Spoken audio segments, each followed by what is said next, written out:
Merhabalar, bu videoda son zamanlarda viral olan bu saç bonesini birlikte çalışacağız. Bonemizin başa giydirilen kısım, bakın bu ön kısmı. Hemen şu noktası alnına gelen kısım ve bonemizin her iki yanında da bu şekilde bağcıkları var. Bunu da başa geçirdikten sonra bakın arka kısımlarından bu şekilde bağcıklarını bağlayarak bonemizin kafamıza sabit kalmasına yardımcı oluyoruz. Bonemizi öncelikle ana kısmı, kafes kısmını yaparak başlayacağız. Daha sonra kenarlarındaki ve alnına gelen bu kısım, bant kısmını çalışacağız. Bu bant kısmını sizler daha geniş veya daha da dar çalışabilirsiniz veya farklı örgü teknikleriyle bu kısmı çalışabilirsiniz. Saç bonemizin bitmiş halinin uzunluğu baş kısmına kadar yaklaşık olarak 48 santim. En ölçüsü de üst taraftan bandı ile birlikte yaklaşık olarak 19 santim. Sadece kafesinin ölçüsü de yaklaşık olarak 16 santim. Sadece bant kısmının ölçüsü de 3 santim. Sizler bu kısımlardaki ölçüyü dilediğiniz gibi kendinize göre ayarlayabilirsiniz. İplik olarak %100 pamuk merserize iplik tercih ettim. Hemen şöyle kalınlığı da sizlerle birlikte paylaşayım. İpliğimin 50 gramı 125 metre. Tığ olarak 220 milim tığ tercih ettim. İplik markasını yine açıklamalar kısmında yer vereceğim. Oradan da takip edebilirsiniz. Pamuklu ipliklerle veya merserize ipliklerle çok rahat bu bandananızı örebilirsiniz. Detaylı yapım videosuna geçmeden önce sizlerden de ufak bir ricam olacak. Hala daha kanalıma abone değilsen abone ol butonundan ücretsiz bir şekilde abone olmayı unutma. Desteklerin benim için çok kıymetli. Bu videoya beğeni ve yorum yaparsan da çok sevinirim. Dilerseniz şimdi detaylı yapım videosuna geçelim. İpliğimi parmağıma sardım. Öncelikle bir tane ilmek alıp sıkılıyorum. Yani kilit işlemi yaptım. Şimdi zincir çekmeye başlıyorum. Toplamda 143 adet zincir çekiyoruz. 143 adet zincirimi tamamladım. Zincirimin ölçüsü yaklaşık olarak 57 santim. Şimdi üzerine ördükçe zincirimiz toparlanacak. Bir 10 santimden fazla bir toparlanma olacak. Şimdi 143 adet zincirim burada. Tığımın üzerine bir tane ilmek alıyorum. Alttan sayıyorum. 1, 2, 3, 4, 5, 6. 6 zincir atlayıp 7. zincirime batıyorum. Arkadan ilmeğimi aldım. Tığımda 3 ilmek varken ilk ikisini bir, kalan ikisini birlikte örerek ikili trabzan çalıştım. 1, 2, 3 zincir çekiyorum. Tığımın üzerine aldım ve ilmeğimi tuttum. Yine alttan zincir sayacağım. Bir sonraki gelen zincirimden itibaren sayıyorum. 1, 2, 3 zincir atlayıp 4. zincirime battım. Arkadan ilmeğimi çıkardım. Tığımda 3 ilmeğim varken ilk ikisini bir, kalan ikisini birlikte örerek ikili trabzan çalıştım. 1, 2, 3 zincir çekiyorum. Tığımın üzerine bir defa doluyorum ve yine sayıyorum. 1, 2, 3. 3 zincir atlayıp 4. zincirime batıyorum. Arkadan ilmeği çıkardım. Tığımda 3 ilmek var, yine 2 defa da çıkarak ikili trabzanımı çalıştım. Devam. 1, 2, 3 zincir. Üzerine bir defa dola ve alttan say. 1, 2, 3 zincir atlayıp 4. zincire batıp ikili trabzanımı çalışıyorum. Bu şekilde kafesler yapıyoruz. Sıra sonuna kadar devam edeceğim. 3 zincir. Üzerine bir defa dolayacağım ve alttan sayacağım. 1, 2, 3 zincir atlayıp 4. zincire ikili trabzanımı çalışacağım. En son zincirimin sonunda 8 zincir kalana kadar bu şekilde kafeslerimizi örmeye devam ediyoruz. Kafeslerimi tamamladım. Bakın 8 zincir kalana kadar bu şekilde kafeslerimi ördüm. Toplamda kaç kafes çalışmışız? Gelin hep birlikte sayalım. Baştaki kafesimize sayıyoruz. 1, 2, 3, 4, 5, 6, 7, 8, 9, 10, 11, 12, 13, 14, 15, 16, 17, 18, 19, 20, 21, 22, 23, 24, 25, 26, 27, 28, 29, 30, 31, 32, 33. Bakın 33 tane kafes çalışmış oldum. Santim olarak ölçümüz yaklaşık olarak 46 santim. Bu santim ölçüsü birkaç santim fazla veya sizlerde birkaç santim eksik olabilir. Hiç önemli değil. Eğer daha kısa çalışmak istiyorsanız zincirlerinizi daha kısa tutarak ve kafeslerinizi daha az yaparak daha küçük veya kısa ebatlarda bandana elde edebilirsiniz. Peki şimdi devam ediyorum. Buraya dikkat. Son 8 tane zincirim kalmıştı. Bir tane zincir çekiyorum. Tığımın üzerine bir ilmek alıyorum. Bir sonraki gelen alttaki zincire batıyorum. Bakın hemen bir sonraki gelen zincire battım. Arkadan ilmeğimi çıkardım. Tığımda 3 ilmek varken 2 defa da çıkarak yine ikili trabzan çalıştım. Bir zincir, üzerine al. Bir sonraki zincire bat ve yine bir tane ikili trabzan. Bir zincir, üzerine al ve bir sonraki zincire batıp yine bir tane ikili trabzan çalışıyorum. Bir zincir, üzerine al, bir sonraki zincire bir ikili trabzan.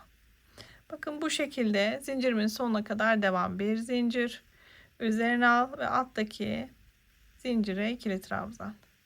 Toplamda bu şekilde 8 tane ikili trabzan çalışacağız. Hep aralarda bir zincir oluyor.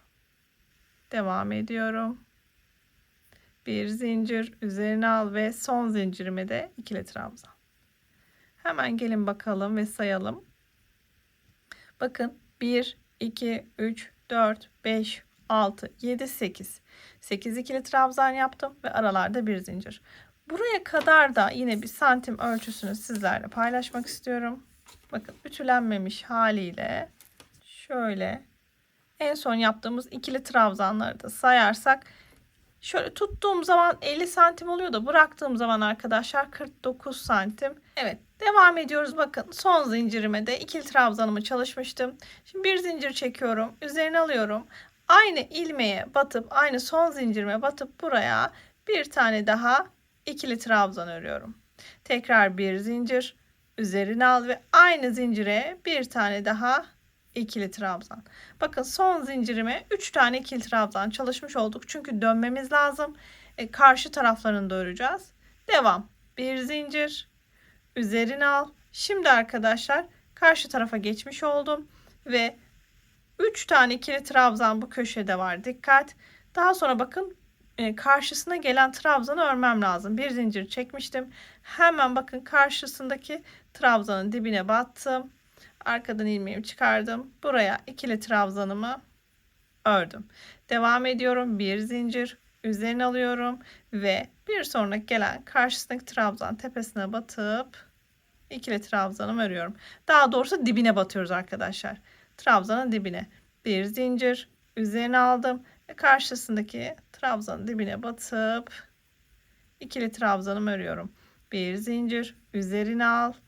Bakın hemen karşısındaki trabzanın dibine batıp ikili trabzanımı örüyorum. Bir zincir üzerine al. Trabzan dibine batıp ikili trabzanı ör. Devam. Karşısındaki trabzan dibine bu şekilde devam ediyoruz arkadaşlar. Bir zincir üzerine al. Trabzan dibine trabzanını ör. Bitti mi? Son bir tane. Bir zincir üzerine al ve bakın bu noktaya da hemen bir tane ikili trabzan. Şimdi şurada 3 tane birden ördüğümüz trabzanı saymazsak gelin bakalım kaç tane yapmışız. 1, 2, 3, 4, 5, 6, 7, 8 tane ikili trabzan yapmış olduk. Şimdi bakın kafeslerimin olduğu kısma geldim. Buradan devam ediyoruz. Şimdi aynı şekilde simetriğini çalışarak ilerleyeceğiz. Ne demek bu? Kafesleri ördük. Karşısına da aynı şekilde kafesler çalışacağız. 3 zincir. 1, 2, 3. Üzerine al ve bir sonraki gelen trabzanın dibine bakın buraya batıp hemen 2 defa da çıkarak ikili trabzanın ör. 1, 2, 3 zincir üzerine al ve bir sonraki trabzan dibine batıp 2 defa da çıkarak ikili trabzanımı örüyorum. 1, 2, 3 zincir üzerine al. Trabzan dibine batıp ikili trabzan ör. Bu şekilde arkadaşlar kafeslerin bitimine kadar devam edelim. 3 zincir üzerine alıp trabzan dibine ikili trabzanını ör. Şimdi son kafesimizi yaparken 1, 2 zincir çekiyoruz. Tığımın üzerine alıyorum ve alttan sayıyorum. 1, 2 tane zincir atlayıp 3. zincirime bu sefer batıyorum ve ikili trabzanımı örüyorum. Sadece son bitişte yaptığımız kafes farklı arkadaşlar. 2 zincirle 2 zincir çekiyoruz. Altta da 2 zincir atlayıp 3. zincirimize batıyoruz. İlk sıramızı bu şekilde tamamlamış olduk. İkinci sıramızdan devam. Şimdi burada zincir çekiyorum. 1, 2, 3, 4, 5, 6 ve 7. Bakın 7 tane zincir çektim. Örgümü çevirdim. Tığımın üzerine bir tane ilmek aldım ve hemen ilk gelen bakın trabzan tepesine batıp arkadan ilmeğimi çıkardım. Yine 2 defa da çıkarak buraya bakın ilk kafesimi yaptım. Şimdi burada zincir çekiyorum. 1, 2, 3, 4, 5 ve 6. Örgümü çevirdim. 6 zincir çektim. Örgümü çevirdim. Tığımın üzerine bir ilmek aldım ve ilk gelen trabzan tepesine batıp arkadan ilmeğimi çıkardım. Yine tığım düç ilmek varken 2 defa da çıkarak buraya ikili trabzan çalıştım ve kafesimi çalıştım. Dikkat. Devam ediyorum. Şimdi 3 zincir. 1, 2, 3. Üzerine bir defa al ve bir sonraki gelen trabzan tepesine batıp hemen buraya bir tane ikili trabzanını çalış. Devam. 1, 2, 3 zincir. Üzerine bir defa al ve bir sonraki trabzan tepesine batıp ikili trabzanını ör. Bu şekilde devam edeceğim. Toplamda 33 adet kafes olana kadar kafeslerimi örmeye devam ediyorum. Bakın 3 zincir, 2, 3 üzerine al ve bir sonraki trabzan tepesine batıp ikili trabzanını ör. Bu sırada da sıra sonuna doğru yaklaştım. Bakın 3 zincir üzerine al ve trabzan tepesine kafesini çalış. Bakın 33 adet kafes yapmış olduk bu kısımda da. Eğer ki saymak veya işte bu kısmı ayırmak sizin için zor oluyorsa hemen şöyle bakın şu noktaya bir tane ilmek belirleyici yerleştirebilirsiniz. Şimdi bu noktadan sonra 33 tane kafesimi yaptıktan sonra şimdi bu kısmı örmeye başlayacağım.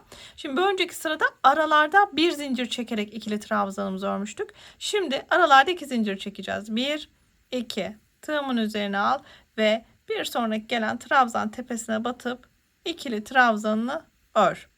1, 2 zincir tığın üzerine bir defa al ve bir sonraki trabzan tepesine batıp ikili trabzanını ör. Devam.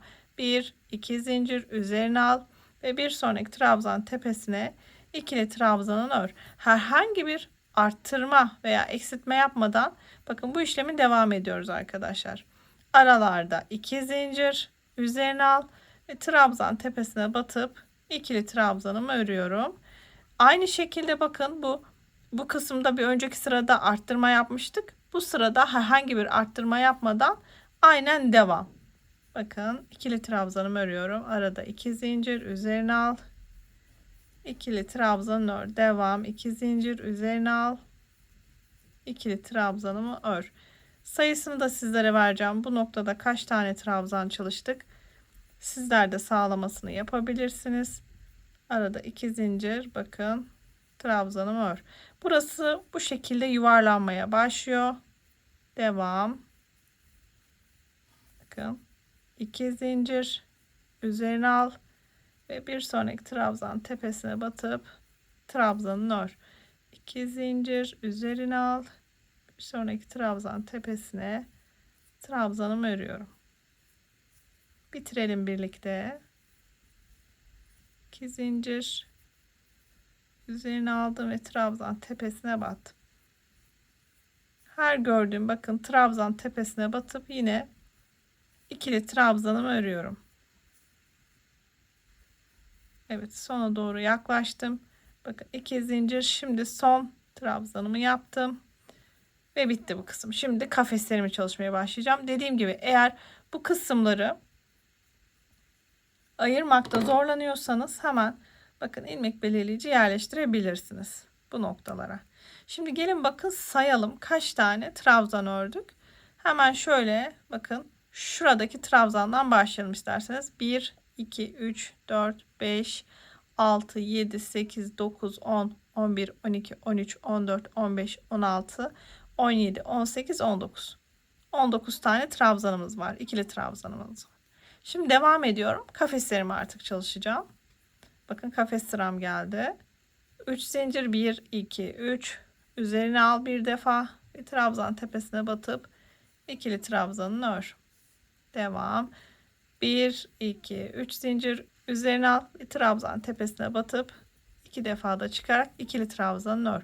Bu şekilde sıra sonuna kadar devam ediyorum. Kafeslerimizi tamamlayalım. Evet, bakın kafeslerimi yaparak sıramın sonuna kadar geldim. Toplamda bakın 32 tane kafesim oldu. Şimdi 33. kafesimi yapıyorum. Son kafesi yaparken her zaman 2 zincir çekiyoruz. Tığımın üzerine aldım ve sayıyorum. 1 2 3. zincirime batıyorum. Arkadan ilmeğimi çıkarttım. İkili trabzan yaparak bakın son kafesimi de 2 zincirle yapıyorum ve 3. zincirime batıyorum altta. Şimdi bir üst sıradan devam edeceğim. Bakın elimdeki örgü şu an bu şekilde ve örmeye devam ediyorum. Bir üst sıraya çıkarken her zaman 1, 2, 3, 4, 5, 6 zincir çekiyorum. Eğer sizin zincirleriniz burada daha sıkı yapıyorsanız 7 zincirle de çıkabilirsiniz. Örgümü çevirdim. Tığımın üzerine bir ilmek aldım ve ilk gelen trabzan tepesine batıp hemen buraya bir tane ikili trabzanımı çalışıyorum. Yine bakın 1 2 3 üzerine alacağım ve bir sonraki gelen trabzan tepesine batıp hemen ikili trabzanımı örmeye başlıyorum. Devam ediyorum. 1 2 3 zincir üzerine al ve bir sonraki gelen trabzan tepesine batıp ikili trabzanını ör. Bu şekilde kafeslerimi örmeye devam ediyorum. Ta ki ilmek belirleyici taktığım yere kadar veya takmadan da 33 kafes yapana kadar veya şuradan da bakabilirsiniz. Zaten kendisini belli ediyor arkadaşlar. Son kafesimi yapıp bu noktaya gelene kadar bu şekilde örmeye devam ediyorum. Evet, bakın burada da bu sıramda da son kafesimi yapacağım. 32. kafesimi yaptım. 1 2 3. Buradan ilmek belirleyicini çıkartıyorum ve üzerine aldım ve hemen bir sonraki gelen trabzan tepesine batıp 33.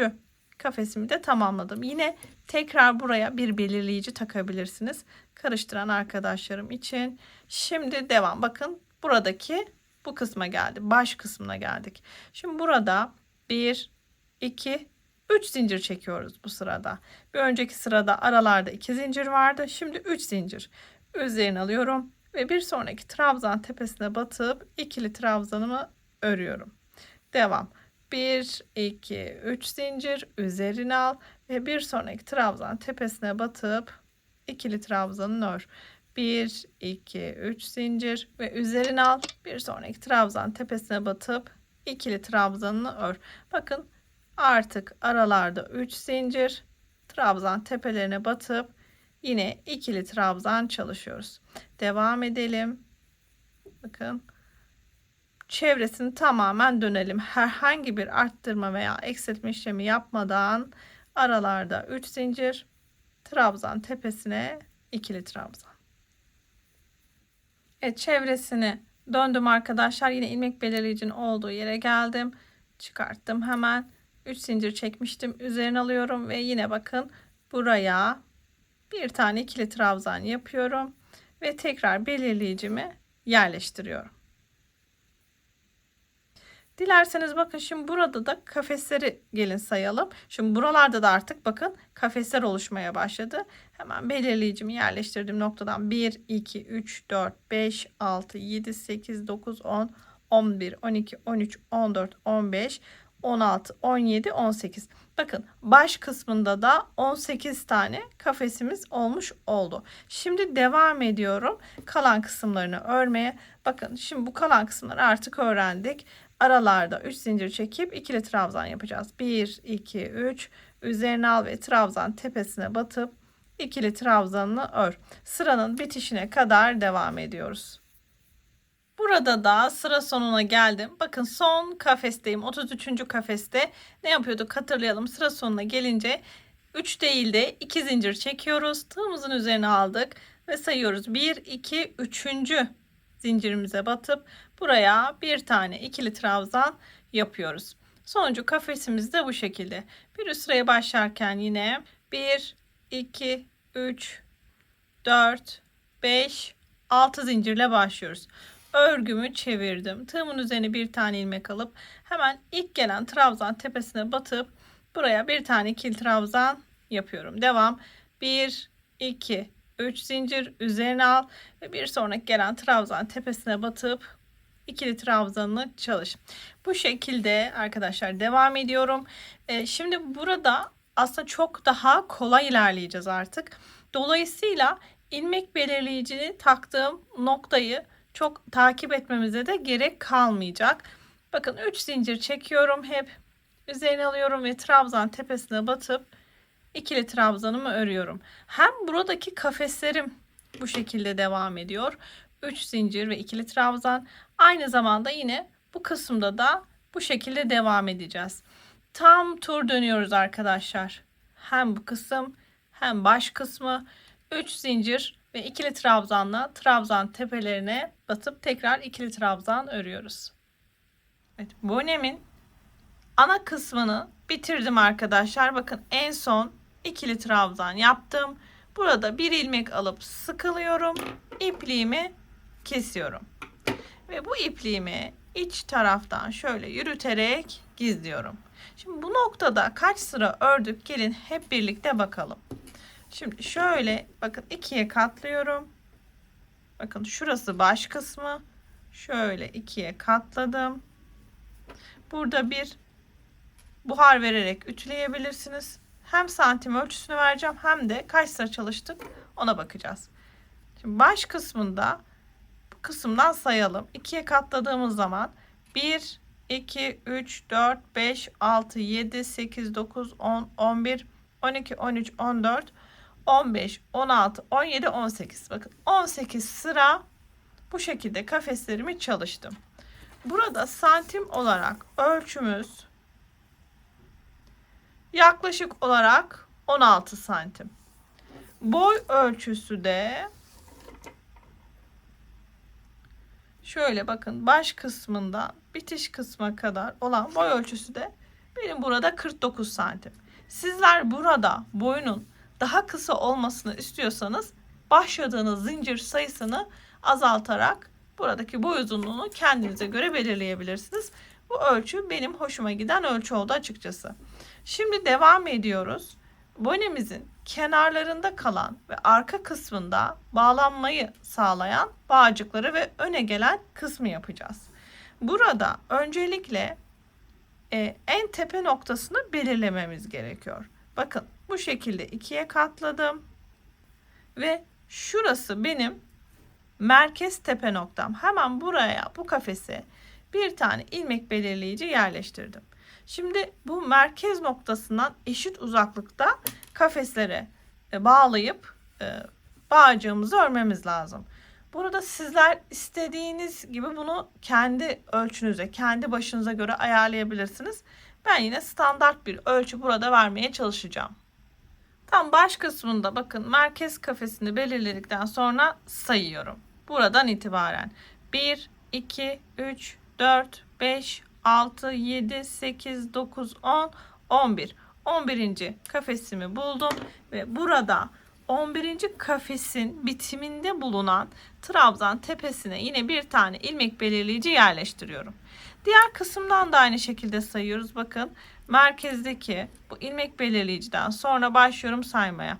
1, 2, 3, 4, 5, 6, 7, 8, 9, 10, 11. 11. kafesimi buldum. Ve hemen 11. kafesimizin bitiminde gelen trabzana bu şekilde ilmek belirleyicisini yerleştiriyoruz. Ve ipliğimi aldım. Hemen parmağıma sarıyorum. Tekrardan bir tane ilmek alıp kilit işlemi yapıyorum. Ve bu ilmeğimi aldım ve buradaki ilmek belirleyicinin birini çıkardım. Hemen bakın ön tarafındayım. Tığımı yerleştirdim. Arkadan ilmeğimi aldım. Tığımın arasındaki bu ilmekten geçirerek ilmek kaydırmayla buraya sabitledim. Bu ilmeğimizi de iç taraftan yürüterek gizleyeceğiz. Burada zincir çekiyorum. 1, 2, 3, 4, 5, 6, 7 90, 91, 92. 92 adet zincir çektim. Burada tığımın üzerine bir tane ilmek alıyorum ve başlıyorum saymaya. 1, 2, 2 zincir atlayıp 3. zincirime batıyorum. Arkadan ilmeğimi çıkardım. Tığımda 3 ilmek varken ilk ikisini bir, kalan ikisini birlikte örerek ikili trabzan çalıştım. Tekrar üzerine aldım ve bir sonraki gelen zincire batıp yine buraya da bir tane ikili trabzan. Şimdi bu zincirimizin tamamına ikili trabzanlar yaparak şu noktaya kadar devam edeceğiz. Aynı şekilde devam. Tığımın üzerine alıyorum ve bir sonraki zincire batıp 2 defa da çıkarak ikili trabzanımı örüyorum. Evet, zincirimin sonuna kadar ikili trabzanlarımı çalıştım. Burada 90 tane ikili trabzan çalışmış olduk. Şimdi bakın bu noktadayım. Yani alın kısmındayım. Alın kısmına gelecek kısmı öreceğiz. Şöyle göstereyim. Bakın. Şu noktaya kadar örmeye devam edeceğim. Şimdi buradaki kafeslerimizi nasıl öreceğiz? Hadi gelin bakalım. Tığımın üzerine bir ilmek alıyorum. Öncelikle bakın burada ilk gelen trabzan tepesine batıp buraya bir tane ikili trabzan yapıyoruz. Mutlaka trabzan tepelerine batıyoruz. Daha sonra yine tığımın üzerine alıp bakın dilerseniz kafeslerin içine batıp 3 tane ikili trabzan yapabilirsiniz. Dilerseniz de zaten 3 zincirimiz var. Zincirlere bu şekilde batıp buralara ikili trabzanlarınızı çalışabilirsiniz. 3 tane zincirim olduğu için zaten 3 tane ikili trabzan yapmış oluyoruz. Dediğim gibi nasıl kolayınıza gelirse kafesin içine batmak daha kolaysa kafesin içine batabilirsiniz. Üzerine aldım, bakın kafesi tamamladım. Şimdi tekrar trabzan tepesine geldim. Hemen buraya bir tane ikili trabzan. Bu şekilde devam ediyoruz arkadaşlar.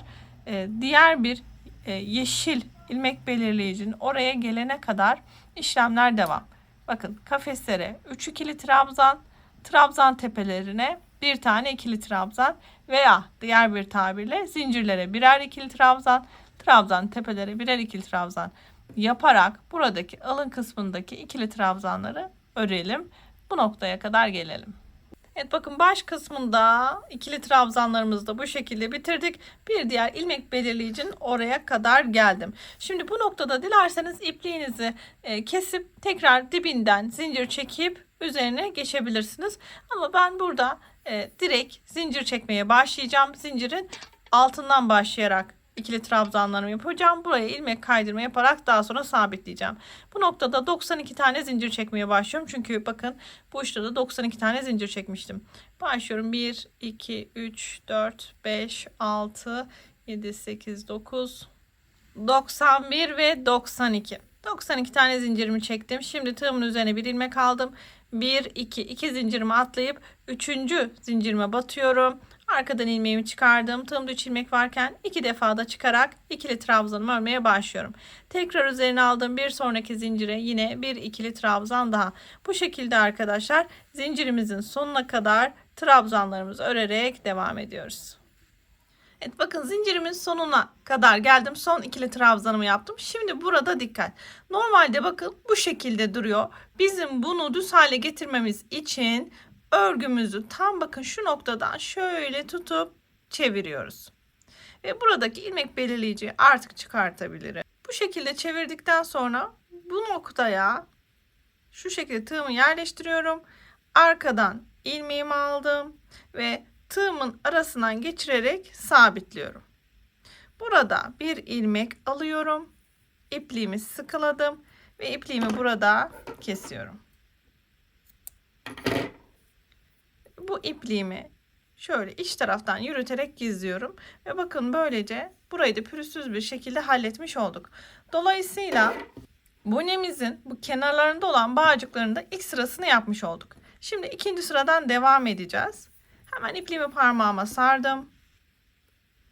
Bir ilmek aldım, sıkıladım, kilit işlemi yaptım. Ön taraftan başlayacağız. Bakın ön kısmını şöyle hemen aldım. İpliğimi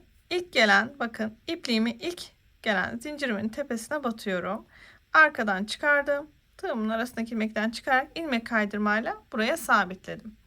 1, 2, 3 zincir. 2 zincir de çekebilirsiniz. Şimdi 3 zincirle başladık. Tığımın üzerine aldım ve aynı noktaya battım. Tekrardan buraya bir tane ikili trabzan ördüm. Tekrar üzerine aldım ve aynı noktaya batıp yine buraya bir tane ikili trabzan ördüm. Baştaki zincirle birlikte bakın 3 tane trabzanla başlamış olduk. Arada bir zincir çekiyorum. Üzerine yine tığımın üzerine bir tane ilmek aldım ve alttan sayıyorum. 1 2 3.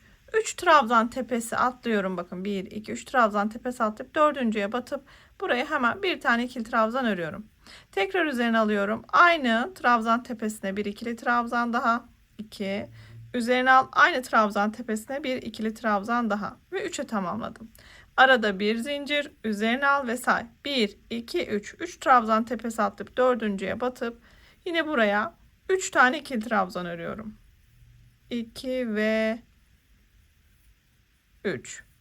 Arada bir zincir, üzerine al ve say. 1 2 3. 3 trabzan tepesi atlayıp dördüncüye batıp yine buraya üçlü grubumu çalışıyorum. 2 3. Arada bir zincir, devam. Bu şekilde arkadaşlar bakın boylu boyunca tüm buradaki ikili trabzanların üzerlerini çalışacağız. 3 ikili trabzan, arada bir zincir ve devam. Burada alttan da 1 2 3 tane trabzan tepesi atlamayı unutmuyoruz. Hemen bir tane daha bakın. Bakın bir zincir çekmiştim. Üzerine alıyorum ve alttan sayıyorum. 1 2 3. 3 trabzan tepesi atlayıp dördüncüye batıp bakın üçlü grubumu örüyorum. 1 2 3. Bu şekilde sıra sonuna kadar devam ediyoruz. Devresinin tamamıyla döndüm. Bakın baş kısmı ve diğer kısmını da yaptım. Şimdi en son bitişe dikkat. Bir zincir çekiyorum. Tığımın üzerine bir tane ilmek alıyorum. Ve alttan sayıyorum. 1, 2, 3. 3 ilmek atlayıp bakın baştaki zincirimin tepesine batıyorum. Arkadan ilmeğimi çıkardım. İkili trabzan yaparak burayı bitiriyorum. Başta üçlü grubumla başladığım için bitişte arkadaşlar bu şekilde tek bir tane ikili trabzan yaparak bitiriyorum. Bakın burada bu sıramı da tamamladım. Şimdi bir üst sıradan devam. 1 2 3 zincir. 2 zincir de çekebilirsiniz. Örgümü çevirdim. Tığımın üzerine aldım ve ilk gelen boşluğa batıp buraya bir tane ikili trabzan. Üzerine aldım. Aynı boşluğa bir ikili trabzan daha. Arada bir zincir, üzerine alıyorum ve bir sonraki gelen boşluğa batıp bir ikili trabzan, devam. 2 ve 3. Bakın 3 tane ikili trabzanımı tamamlıyorum. Bir zincir, üzerine al ve devam. Yine bakın buradaki bir zincirli boşluğa üçlü grubumu örüyorum. Yani 3 tane ikili trabzan. Bu sırayı da bu şekilde örüyoruz. Sıranın bitişine kadar bakın böyle bütün çevreyi dolanacağız. En son bitişe kadar bu şekilde bir zincirli boşluğa üçlü grup, aralarda bir zincir çekmeyi de unutmuyoruz. Bu sırada da sıra sonuna doğru yaklaştım. Bakın son üçlü grubumu yapıyorum. 2 ve 3. Şimdi bu noktada bir tane zincir çekiyorum. Tığımın üzerine aldım. Şimdi başlangıçta üçlü grupla başladığım için sıranın başına burada ikili trabzanla bitireceğim. Hemen bakın buradaki alttaki üçlü grubumun en sonundaki zincirine batıyorum. Arkadan ilmeğimi aldım. 2 defa da çıkarak ikili trabzanımı çalıştım. Bir zincir çektim. Örgümü şöyle çeviriyorum. Bir diğer üst sıradan devam edeceğiz. Bakın bonemizin bant kısmını örmekle devam ediyoruz. Bir zincir çekip örgümü çevirmiştim. Burada devam ediyorum. Hemen bakın ilk gelen bir zincir çektikten sonra ilk gelen boşluğa batıp sık iğne ile buraya sabitledim. Şimdi devam. 1 2 3 4 zincir ve hemen bir sonraki bir zincirle boşluğa batıp bunu sık iğne ile buraya sabitledim. 1 2 3 4 zincir, bir sonraki gelen bir zincirli boşluğa sık iğne ile sabitliyorum. 1 2 3 4 zincir, bakın boşluğa battım. Boşluğa battım. Arkadan ilmeğimi çıkarttım. Tığımdaki ilmek varken ikisini birlikte örerek sık iğne ile sabitledim. Burada şöyle bir bakın teknik uyguluyorum. 1 2 3 4 4 zincir ve boşluğa batıp sık iğne ile sabitliyorum. Buradaki bandınızın daha geniş olmasını istiyorsanız böyle bir sıra ikili trabzanlarla da geçebilirsiniz veya yine üçlü gruplarınızı arttırabilirsiniz. Şimdi buradaki bu boşluklara, 4 zincirli boşluklara bir sırada en son sıramızı yapıp bitireceğiz. Şimdi sıra sonuna kadar bu şekilde devam edelim. Bakın 4 zincir çekiyorum ve boşluğa sık iğne ile sabitliyorum. Evet, sıra sonuna doğru geldim. 1, 2, 3, 4 zincir yine ve burada şimdi baştaki zincirimin tepesine battım ve buraya da sık iğne ile bu zincirimi sabitledim. Bir zincir çektim, örgümü çeviriyorum. Şimdi bakın bonemizin düz tarafındayız. Bakın şöyle düz tarafını öreceğiz. Şimdi bu zincirlerin üstünü çalışacağız. Bir zincir çekmiştim, devam. 2, 3, 4 zincir yine ve şimdi bakın bu zincirimin ortasına battım. Arkadan ilmeğimi çıkardım. Tığımın arasına ilmekten geçirerek ilmek kaydırmayla buraya bir pıtırcık yaptım. 1, 2, 3, 4 zincir ve yine battım. Tığımdan bu ilmeğimi buradan aldım ve tığımdaki ilmekten geçirdim. Bir pıtırcık daha. 1, 2, 3, 4 zincir battım. İlmeğimi çıkardım ve ilmek kaydırma yaparak bakın 4 zincirimin üzerine 3 tane pıtırcık yaptım zincirlerle. Şimdi buradaki sık iğnenin tepesine battım. Arkadan ilmeğimi çıkardım ve yine buraya bir tane sık iğne yaparak bu yaptığımda buraya sabitledim. Devam. Şimdi bir tane ilmek kaydırma yapacağım. Hemen bakın buradaki 4 zincirli boşluğun ortasına battım. Arkadan ilmeğimi çıkardım. Tığımın arasındaki ilmekten geçirerek ilmek kaydırmayla 4 zincirli boşluğa geldim. 1, 2, 3, 4 zincir ve tekrar battım. İlmeğimi aldım. Tığımın arasına ilmekten geçirdim. Bakın ilk pıtırcığımı yine yaptım. 1. Devam. 1, 2, 3, 4 zincir. Battım. İlmeğimi çıkardım. Tığımın arasına ilmekten geçirdim. 2 oldu. 1, 2, 3, 4. Yine battım. Arkadan ilmeğimi çıkardım. Tığımın arasına ilmekten geçirdim. 3 oldu. Bakın 4 zincirliğin üzerine böyle pıtırcıklar yapıyoruz. Pıtırcıklarımızı da yine 4 zincirle yapıyoruz. En son bakın sık iğnenin tepesine battım. Arkadan ilmeğimi çıkardım. Yine tığımdaki ilmek varken ikisini birlikte örerek buraya yine bir tane sık iğne yaptım. Peki boşluğa gelmem için ne yapıyorum? Battım. İlmeğimi çıkardım. Tığımdaki ilmekten geçirerek ilmek kaydırma yaparak boşluğa geldim. 1, 2, 3, 4 battım. İlmek kaydırmayla sabitledim. 1, 2, 3, 4 bakın ortasına battım. İlmek kaydırmayla sabitledim. 1, 2, 3, 4 ve yine ortasına battım. İlmek kaydırmayla sabitledim. Ve hemen sık iğnenin tepesine battım ve buraya da bir tane sık iğne yaptım. Bir sonraki zincir boşluğuna gelmek için ne yapıyoruz? İlmek kaydırma yaparak geliyoruz ve devam. Bu şekilde arkadaşlar her bir 4 zincirin üzerine bu şekilde 4 zincir çekip ilmek kaydırmayla sabitliyoruz. 3'er tane yapıyoruz. Sıranın sonuna kadar devam edelim. Evet, sıramın sonuna doğru geldim. Bak, en sonda buradaki trabzan tepesine battım. Arkadan ilmeğimi çıkartıp tığımdaki ilmekten geçirdim. Bir ilmek aldım. İpliğimi sıkıladım ve ipliğimi bu noktada kesiyorum. Ve yine bu ipliğimi iç taraftan yürüterek gizliyorum. Bonemizin kenarlarındaki bu örgümüzü tamamladıktan sonra tamamıyla bitirmiş oluyoruz. Bu noktada yine bir buhar vererek ütüleyebilirsiniz. Hemen şöyle sizlere de göstermiş olayım. Bakın burası baş kısmı, bu kısım alına gelen kısım. Dediğim gibi burada bu bandın daha geniş olmasını istiyorsanız sıralarınızı istediğiniz gibi devam ettirerek genişletebilirsiniz. Bonemizin bakın bu kısmı baş kısmı bu şekilde, ön tarafı alına gelen kısım. Hemen şöyle bakın buradaki bağcıklarıyla arka kısımdan şu şekilde bağlayarak bonenize veya işte saç aksesuarınızı, ismini artık ne derseniz bu şekilde kullanabilirsiniz. Evet, böylece bir örgü projesinin daha sonuna gelmiş olduk. Hala daha kanalıma abone değilsen abone ol butonundan ücretsiz bir şekilde kanalıma abone olabilirsin. Desteklerin benim için çok kıymetli. Bu videoya beğeni ve yorum yaparsan da çok sevinirim. Bir başka örgü tarif projesine görüşmek üzere. Herkese iyi çalışmalar dilerim. Hoşça kalın.